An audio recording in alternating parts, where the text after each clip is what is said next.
कभी मुझसे बात करते हो तो रैन छोड़ कर नहीं भागना। भेलना महाराज या दूरा पर चढ़ के गाड़ी अगर चैन मर्द का बेटा होगा तो मुझसे संग्राम करेगा, ठीक है। अगर चैन हिजरा की औलाद होगा आंख निकाल लेंगे। रोक दीजिए। हिजरा की औलाद होगा तो रैन छोड़कर तैयार होगा। रे कब के लड़बैया रे चुरुज खंड वाला है रे मैया तो के रोएगा यहाँ पर मैया।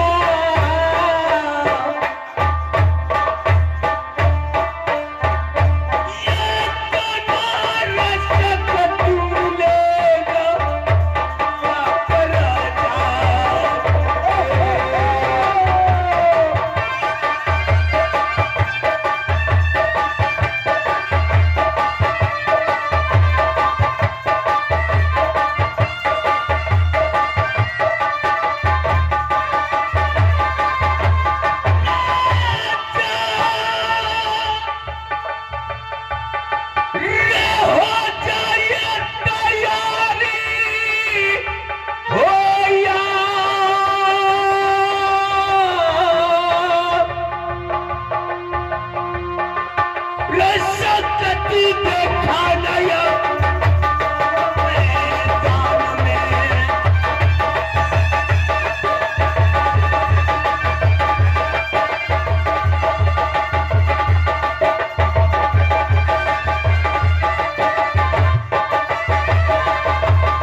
राजा को समझा लो।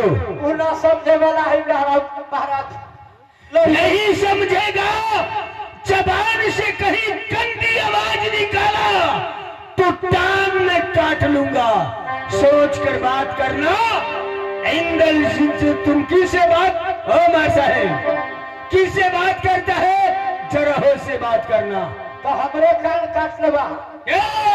ना हमरे तलवार देखावे छी मुंह पर से कहू तो मैं समझाता हूँ तो अपना राजा को समझे वाला ना महाराज ने तो हमरे से यहाँ लागब तो देख लियो तू नली।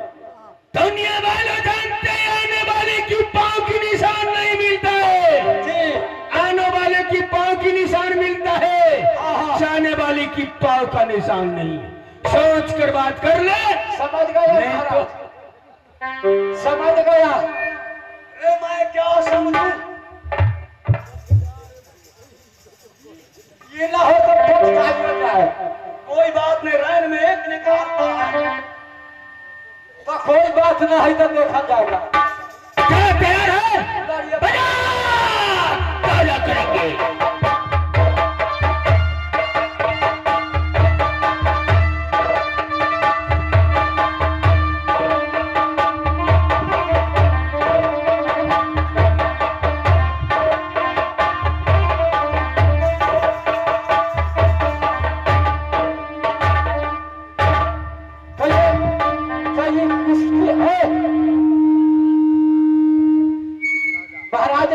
क्या हुआ? कुश्ती लड़ी से डर करे। क्या लड़ोगे? कुश्ती लड़ेगा कि खंजर लड़ेगा? तो तलवार उठाने लड़ने के लिए तो तलवार से लड़िए। पहले बोलना चाहिए। पहले न बोलना चाहिए। दुनिया वालों जानते हैं राजा जंगी वार खंजर से करते हैं। गिजबिसिया थोड़ा लिखल हो। लड़ाई कीजिए, लड़ाई। हेलो, ठीक है, तैयार हो जाओ। बना साझा करेंगे।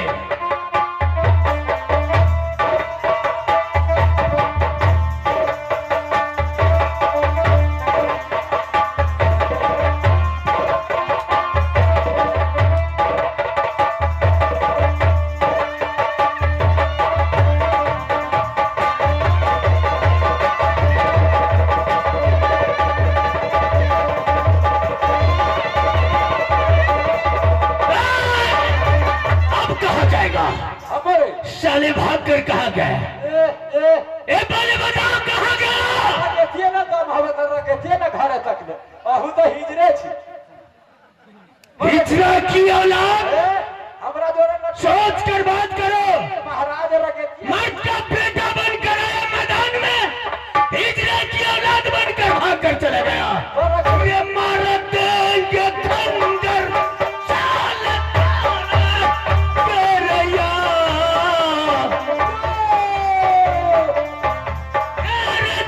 मरेंगे या मेरा पाँव में।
गरीब का बेटा है जी आहू के जब दम रही तब लेना के भागल ये देती सेठ का बेटा बनकर आता है, लंबा लंबा साले मोच दिखाकर, बड़ा बड़ा मोच दिखाकर लुखी का पोच बनकर चले जाते हैं। महाराज आज तारीख से मैं कह दिया मेरे राउटी के पास कभी नहीं आना, मैं जा रहा हूँ। वहाँ रख गेला ना जात राउटी इंदला ये कर दे भाई में या भाग के ये जाते या मेला में।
आदमी क्या बोलेंगे दूध में से भाग गया राजा करके।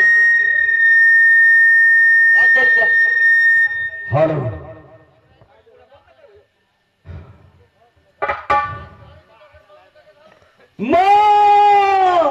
महाराज महाराज आप तो भाग गया महाराज, ये बच गया प्राण महाराज, हमको यही बहुत दुर्भ हो रहा। बहुत आपको समझाया बार बार कि महाराज लोहा नहीं लड़िए, यदि झंडा छोड़ दीजिए न तो काल हो जाएंगे। मैं अभी मायालू देवी को बुलाता हूँ। देवी को बुलाता हूँ? क्यों नहीं? देवी क्या करेगा? माँ ओहो देवी है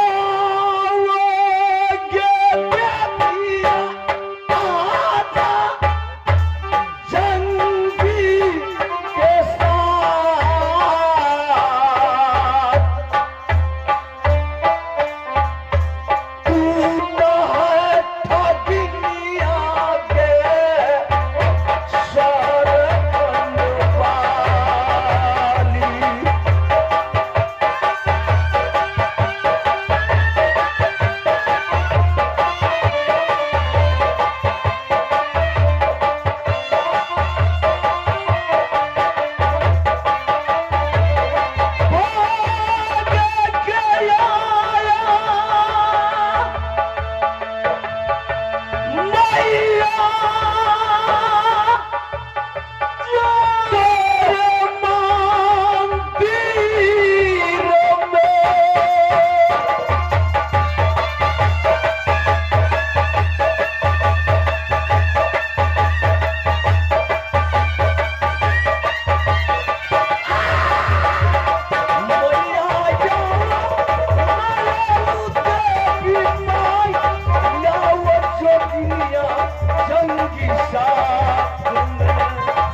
पलक खोलो, देखो मैं माँ दुर्गा भवानी हूँ बेटा। क्या तुम मेरे सामने मुंह दिखाने आई है? क्या तुम्हें कष्ट है, क्या तुम्हें परेशानी है, बोलो बेटा। भवानी, महाराज के पास यही है, महाराज के पास है, जुल्म हो गया। क्या जुल्म हो गया? कष्ट ऐसा है कि जिस समय तुम्हें पूजा किया, तुम मेरे साथ वचनबद्ध की, आज मेरा शक्ति क्यों हीन हो गया? बेटा तुम चिंता मत करो, शक्तिहीन नहीं होगा। मैं देता हूं तुम्हें 12वां फांस। अगर मैं नहीं भागता तो इंद्रा मुझे रैन में मार देता। मैं 12वां फांस देता हूं बेटा, उसको एकदम फंस जाना है। मेरा तो चुटकी का खेल है बेटा। जल्द करो। लो बेटा लो। इंदल, तू सोचता होगा राजा जंगी भाग गया, फिर तुम्हारा राउटी में आ रहा हूं। भाग चल जंगी सुंदर राउटी में आ, ठहरो रे इंदला मोह बाबा।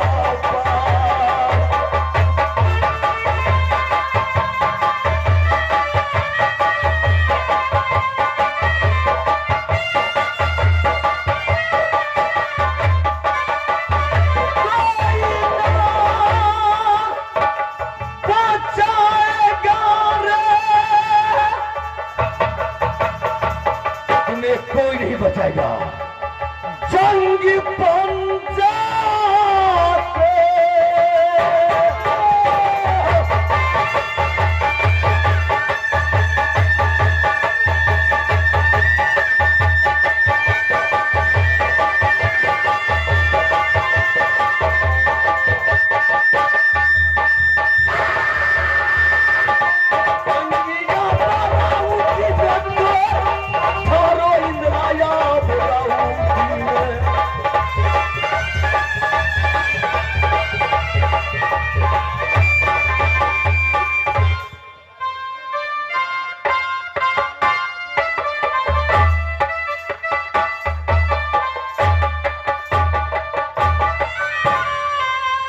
अच्छा, मैं जा रहा हूं। मैं अपनी राउटी में विश्राम करता हूं। कर बेशराम भई राउटी में यार, हर दम नैया जब मैया के।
अरे तू सोचा कि जंगी भाग गया है, इंदल जंगी का चाल है। और इनमें आज देखो जंगी की क्या शतरंजा की चाल चलता हूं। हिजरा की औलाद,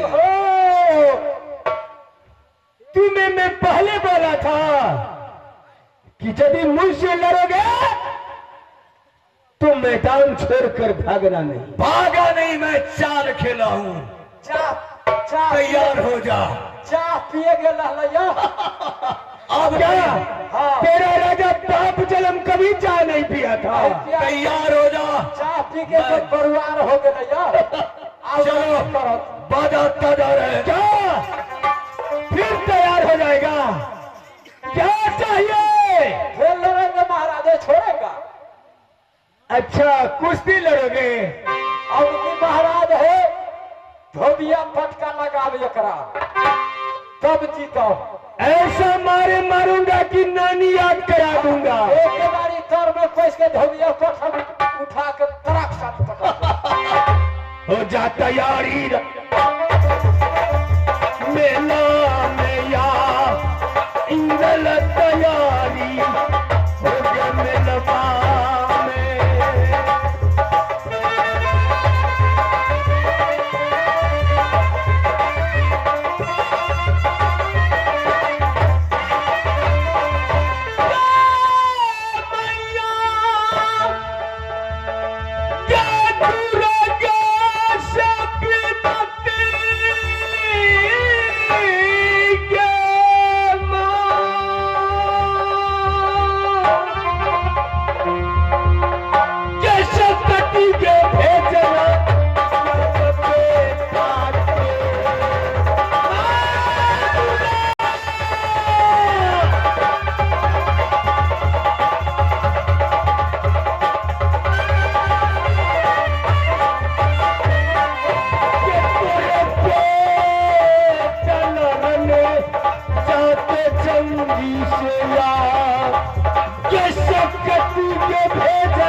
राजा सोच कर बात करना।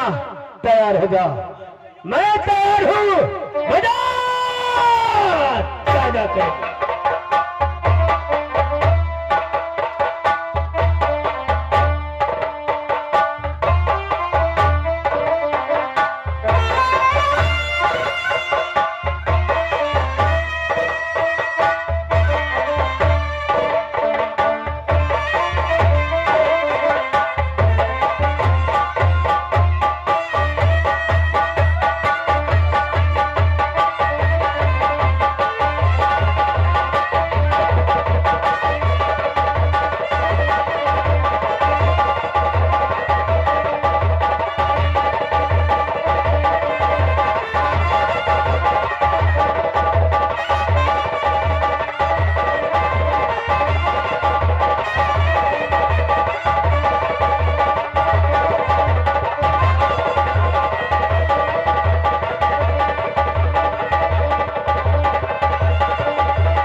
नहीं नहीं, हे मेरी माँ, माँ, माँ दुर्गा,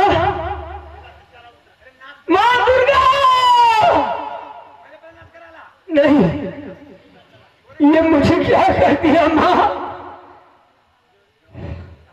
ये मेरे गले में क्या लगा? मैं कुछ नहीं जानता हूँ। मेरी माँ दुर्गा, इतना शक्ति देकर मुझे क्या कर दिया माँ? ना!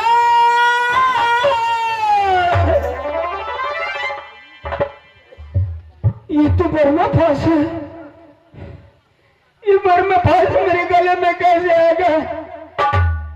नहीं माँ, मैं चाहूं तो इस बर्मा फांस को मैं टुकड़ा टुकड़ा टुकड़ा कर सकता हूँ, लेकिन नहीं, आज मैं इसे मैं टुकड़ा टुकड़ा करूंगा। बाबा जाएंगे।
नमस्कार करता हूँ और करता ही रहूंगा।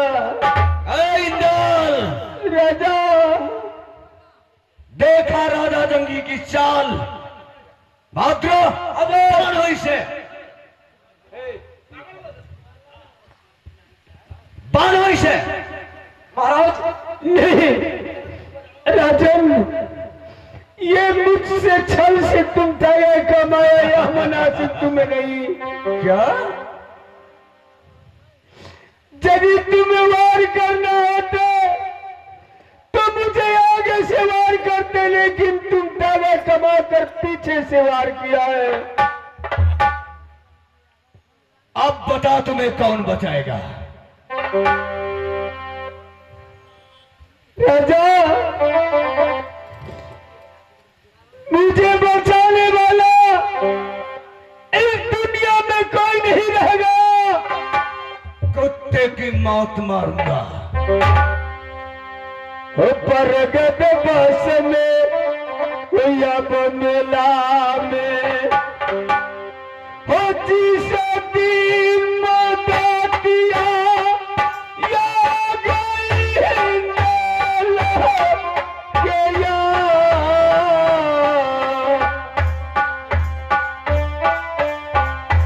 कोई ना मदतिया मिलेगा या बते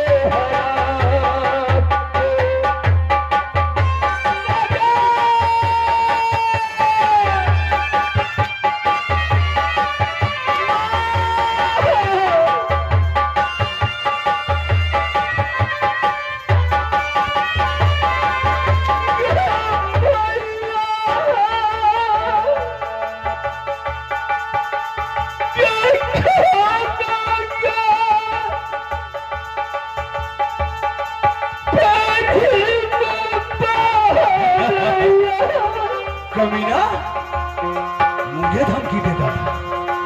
धमकी मुझे? कैसे कुत्ते को आज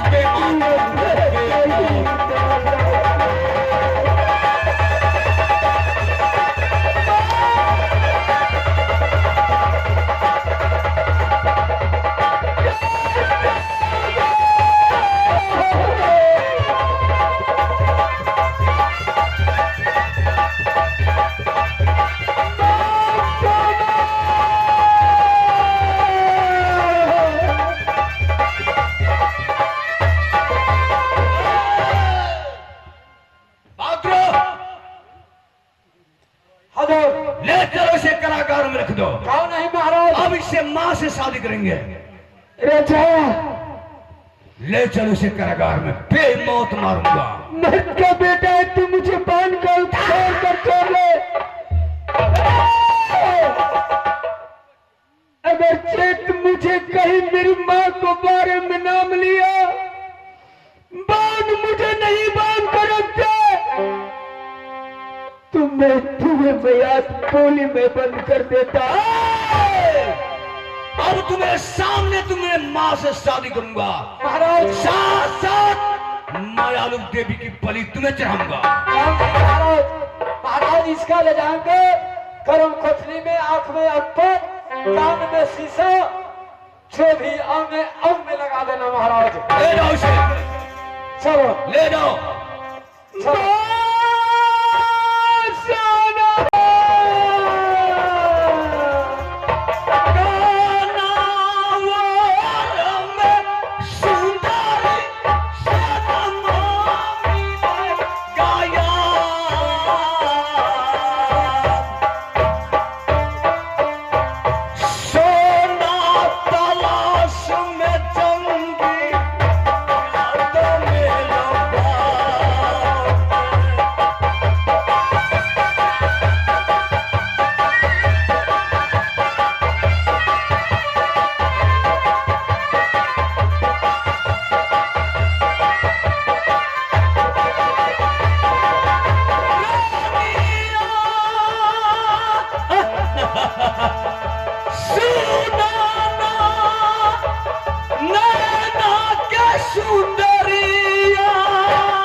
कि यही 4 बजे की टाइम भोर की समय है।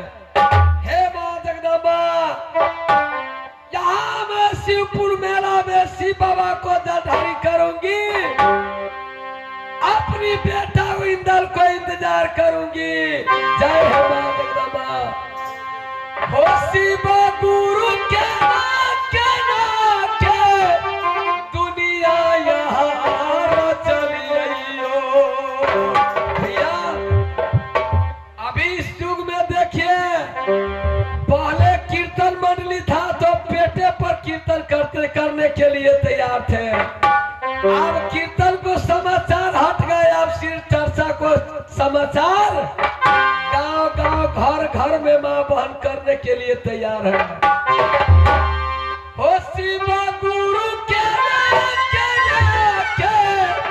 दुनिया यहाँ चली रही हो। विधाना लिखा पढ़ाई हो।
निवासी दुर्गा यादव 2 नंबर को रहने वाले को तरफ से इंदल की रोल पर खुश होकर 100 रुपया के पुरस्कार दिए हैं।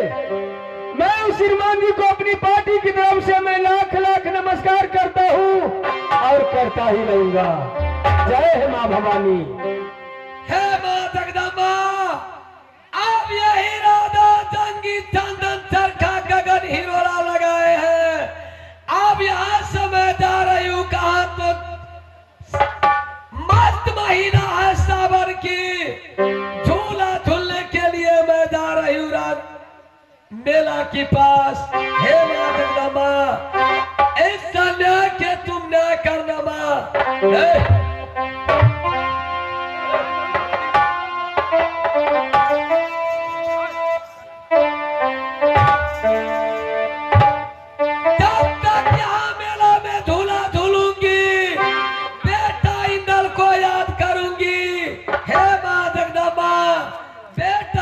को साक्षी रखना। जय हे मां जगदम्बा।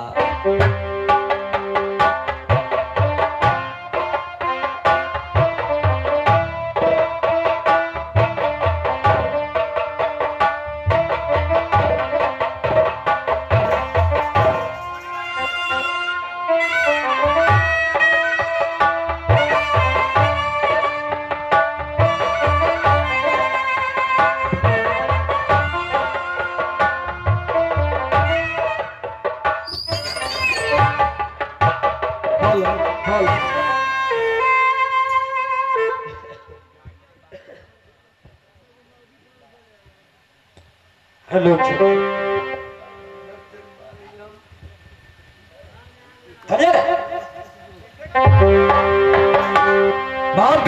महाराज बड़े शौक से झुलवा पर झूल रही है। कहो नहीं महाराज। बहादुर, आज मैं देखता हूँ तो मेरा दिल बहुत खुश है। महाराज रे जैसे आई पड़े रे सिपहिया,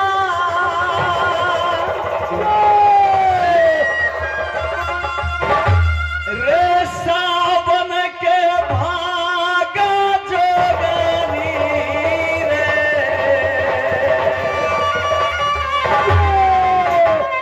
वैसे सुन माय पड़े रे सिपहिया।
महारानी सोना,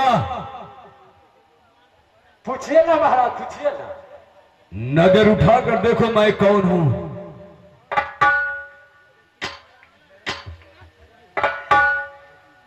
अपना ही करा कहा, क्या बात है? ये नहीं आओ नहीं तो क्या बात? बोलिए। हे महारानी सोना, चंदन चरखा गगन हिलोरा पर तुम झूल रही हो, तो इस कारण मैंने ये झुलवा लगाया है, मालूम है तुम्हें? यही झूला के टेस लगे छी, टेस। क्या चीज का टेस्ट किसका कहता है? पैसा पैसा मांगे, या पैसा झूला पर झूलने के लिए। है, मेला कौन लगाया है?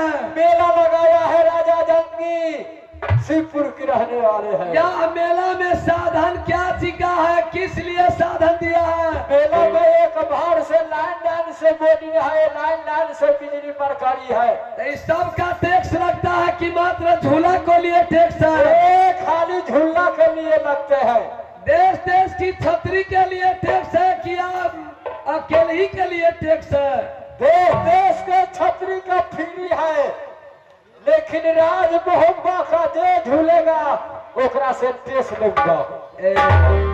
51 के लिए या 51 किला के लिए फ्री है? हाँ, ये काले जनता के लिए फ्री है। राज मोहब्बा के लिए जाम है। जाम है, जाम है। कारण क्या है? कारण है महाराज से झंझट चलता है। हे महारानी सोना, जिस किस कारण मैंने मेला लगाया, सिर्फ तुम्हें कारण।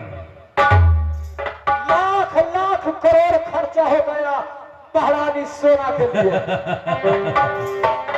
जिस प्रकार से भगवान राम जानकी विवाह कर ले गया अयोध्या, रावण ने प्रतिज्ञा किया था कि मैं एक दिन सीता को लंका दिखलाऊंगा।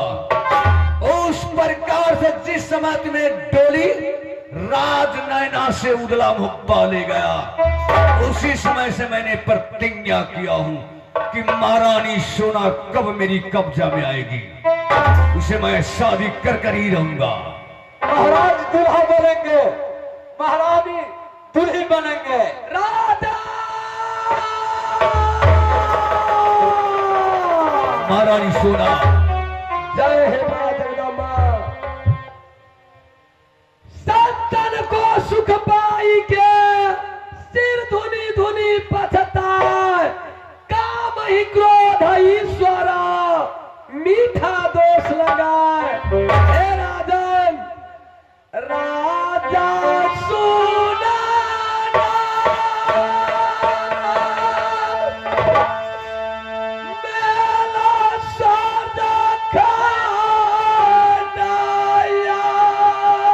मैं सुन रहा हूं।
नवल किशोर यादव गोठ बनौली निवासी राम गोपालपुर वार्ड नंबर 9 की रहने वाले उन श्रीमान जी को तरफ से 50 रुपया का पुरस्कार है।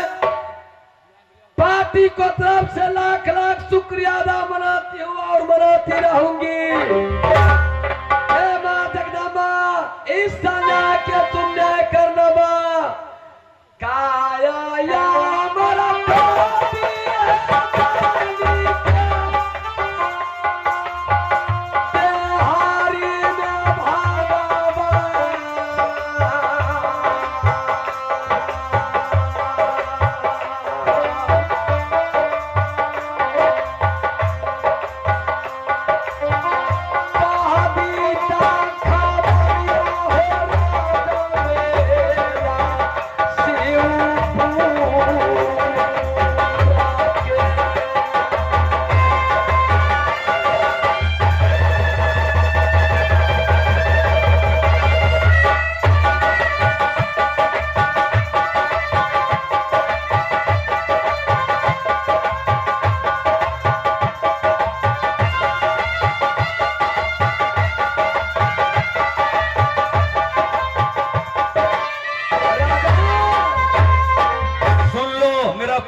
चाहती है ना? हाँ राजा।